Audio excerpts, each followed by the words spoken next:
নমস্কাৰ বন্ধু বান্ধৱীসকল, নিখিতাস কিচেনলৈ আপোনালোক সকলোকে পুনৰ এবাৰ স্বাগতম জনাইছো। আজি আপোনালোকলৈ লৈ আহিছো এটা ৰিকুৱেষ্টেড ৰেচিপি। আমাৰ ভিউৱাৰ্ছ সকলে কমেন্টৰ যোগেদি জনাইছিলে যে পৰঠাৰ ৰেচিপি এটা লাগে, গতিকে মই আজি আপোনালোকলৈ পৰঠাৰ ৰেচিপি এটা লৈ আহিছো। আজি বনাম আলু পৰঠা।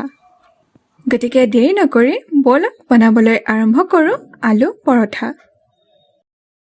আলু পৰঠা বনাবলৈ প্ৰথমে আমি আটাখিনি মঠি ডো এটা বনাই লম। এয়া মই লৈছো 2 কাপ আটা।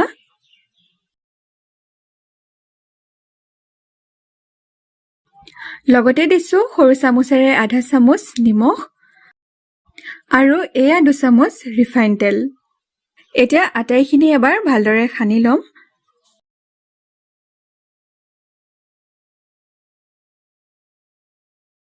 এতিয়া আটাখিনি মঠিবলৈ মই পানী লৈছো। পানী অলপ অলপকৈ দি আমি আটাখিনি ভালদৰে মঠি লম। পানী একেবাৰতে সৰহকৈ নিদিব। আমি ৰুটি বনাবলৈ যেনেদৰে আটাখিনি মঠো ঠিক সেইদৰে আটাখিনি ভালদৰে আপোনালোকে মঠি ল'ব।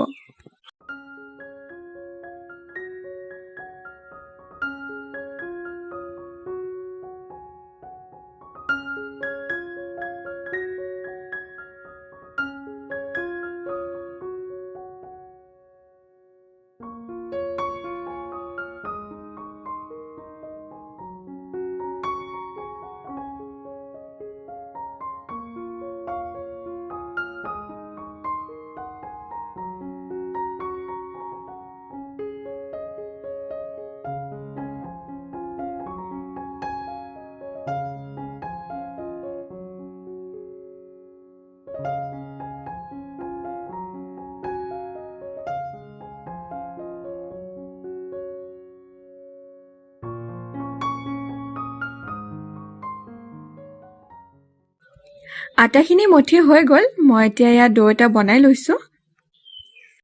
এতিয়া ডোটো আমি 10 মিনিটৰ কাৰণে ঢাকি ৰাখি দিম। ডোটো সেট হয় মানে তেতিয়ালৈ আমি আলুৰ মিশ্ৰণখিনি তৈয়াৰ কৰি লওঁ বলক। এতিয়া মই ইয়া লৈছো বইল কৰি লোৱা আলু। আলুখিনি প্ৰথমে পিটিকি লম।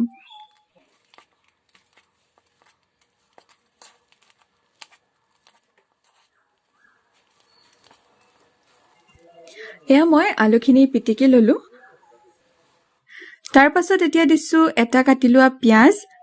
পিয়াজখিনি মই একেবাৰে মিহিকৈ কাটি লৈছো।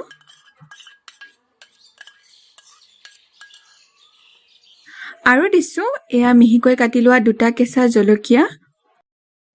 আৰু লগতে এয়া দিছো ধনিয়াৰ পাত।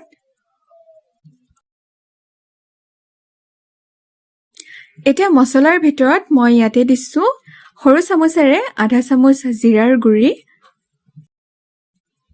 আৰু অলপমান দিছো গৰম মছলা। তাৰ পাছত এয়া দিছো সোৱাদমতে নিমখ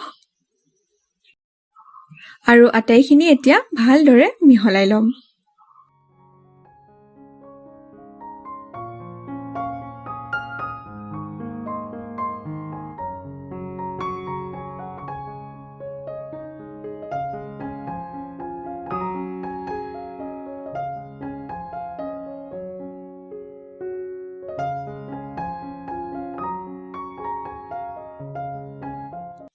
এয়া আমাৰ আলুৰ মিশ্ৰণখিনি তৈয়াৰ হৈ গল।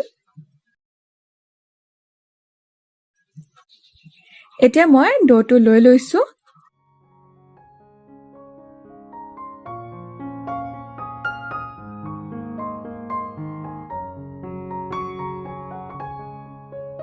এতিয়া ডোটোৰ পৰা এনেকে কেইটামান লাৰু বনাই লৈছো।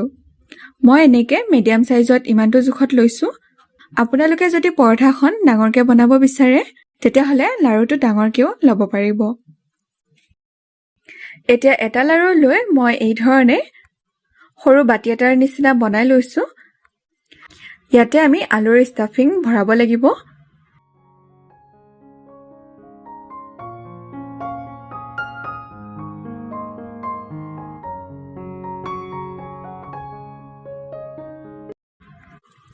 এইটো চাওক এনেকে অলপমান ডাঙৰকে বনাই লব। তাৰ পাছত মই ইয়াতে অলপমান আলুৰ ষ্টাফিং ভৰাই দিছো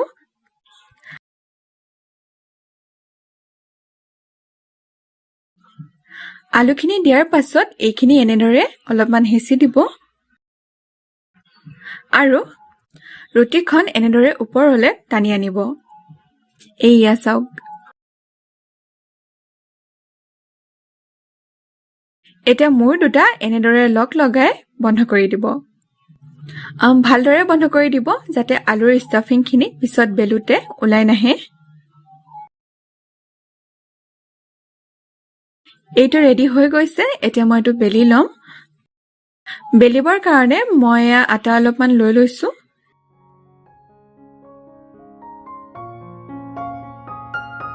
মই প্ৰথমে হাতেৰে স্প্ৰেড কৰি দিছো অলপমান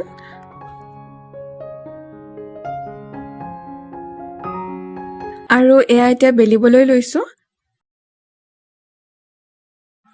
পৰঠাখন বেলুতে বেছি প্ৰেছাৰ নিদিব এইদৰে লাহে লাহে বেলি ল'ব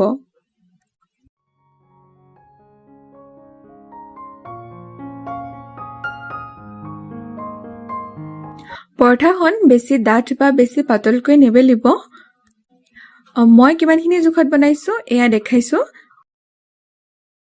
এইয়া চাওক ইমানখিনি জোখত বেলি ললেই হৈ যাব এইখন মোৰ হৈ গৈছে মই এটা প্লেট এখনত ৰাখি দিছো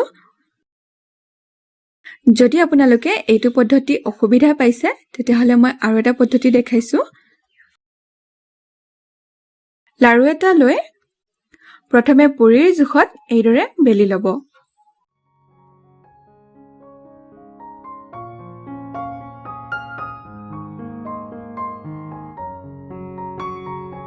তাৰ পাছত মাজতে এনেকে যিমানখিনি আলুৰ ষ্টাফিং আপোনালোকে দিব বিচাৰে দি ল'ব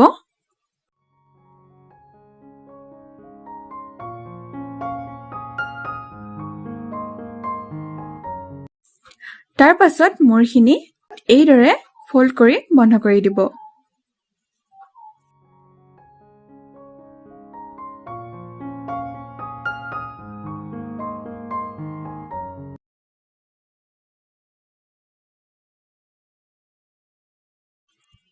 এইটো হৈ গৈছে এতিয়া একেধৰণেই আমি এইটো বেলি ল'ম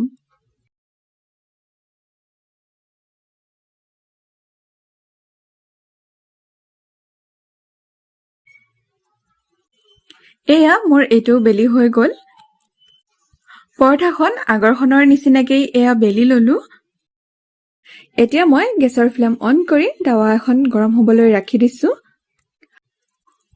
গেছৰ ফ্লেম লোত ৰাখিব প্ৰথমে আমি তেল নিদিয়াকৈ পৰঠাখন অলপ সেকি ল'ম এয়া এখন পৰঠা দি দিছো এতিয়া এটা সাইড 30 সেকেন্ড মানৰ বাবে সেকি ল'ম এটা সাইড 30 সেকেন্ড মানৰ কাৰণে সেকি লোৱাৰ পাছত এতিয়া মই এইটো সাইড উলটাই দিছো এইটো সাইডো আমি 30 সেকেন্ড মানৰ কাৰণে সেকি ল'ম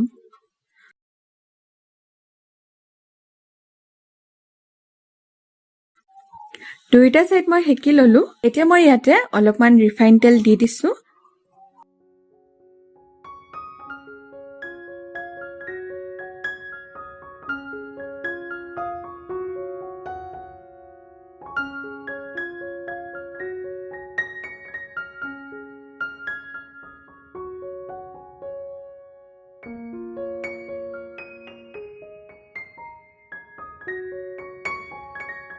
এইয়া চাওক আলু পৰঠাখন ইমান ধুনীয়াকৈ ফুলি আহিছে অলপমান এনেদৰে হেঁচি হেঁচি দিব তেতিয়া পৰঠাখন ভালদৰে সিজিব এতিয়া এবাৰ লুটিয়াই দিছো এয়া চাওক এটা সাইড ধুনীয়াকৈ সিজিলে এতিয়া আনটো সাইডো আমি ভালদৰে সিজাই ল'ব লাগিব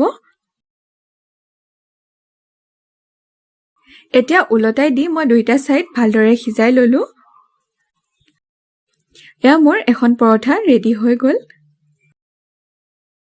এতিয়া পৰঠাখন এখন প্লেটত নমাই ৰাখিছো আৰু একেধৰণে বাকি কেইখন পৰঠাও মই বনাই লৈছো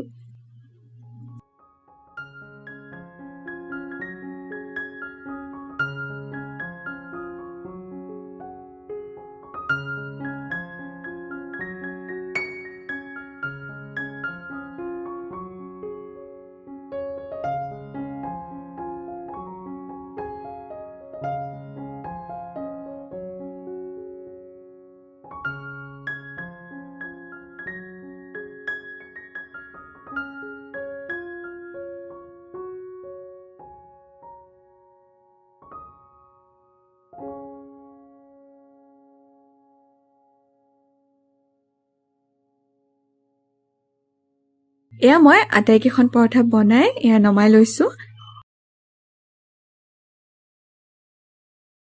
এয়া আমাৰ আলু পৰঠা তৈয়াৰ। আপোনালোকেও এইদৰে ঘৰতে আলু পৰঠা বনাই খাওক। আশা কৰো আপোনালোকে নিশ্চয় ভাল পাব। পুনৰ নতুন এটা সহজ আৰু ইণ্টাৰেষ্টিং ৰেচিপিৰ সৈতে আপোনালোকক লগ পাম। আজিলৈ আহিছো। ধন্যবাদ।